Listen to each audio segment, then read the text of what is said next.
తెలంగాణ ప్రజలందరికీ నా హృదయపూర్వక నమస్కారాలు. నేను మీ పవన్ కళ్యాణ్. జనసేన పార్టీని తెలంగాణలో తిరుగులేని శక్తిగా తీర్చిదిద్దడానికి మేము బలమైన నిర్ణయం తీసుకున్నాం చాలా సంవత్సరాల నుంచి. అసలు జనసేన పుట్టిందే తెలంగాణ గడ్డలో. నాకు పునర్జన్మనిచ్చిందే తెలంగాణ గడ్డ.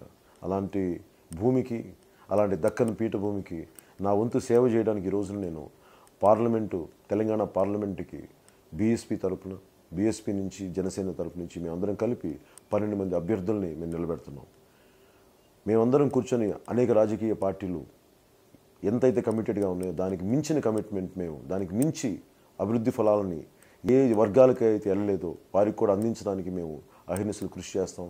మీరు జనసేన పార్లమెంట్ అభ్యర్థులకి, బీఎస్పీ పార్లమెంట్ అభ్యర్థులకి మనస్ఫూర్తిగా ఏనుగు గుర్తుకి, గాజు గ్లాసు గుర్తుకి విలువైన ఓటుని జనసేనకి, బహుజన సమాజ్ పార్టీకి వేసి ప్రజాస్వామ్యాన్ని గెలిపిస్తారని, మార్పుకి శ్రీకారం చుడతారని మనస్ఫూర్తిగా నేను ఆశిస్తూ మీ విలువైన ఓటుని మాకు ఇవ్వాల్సిన కోరుకుంటూ సెలవు తీసుకుంటాను.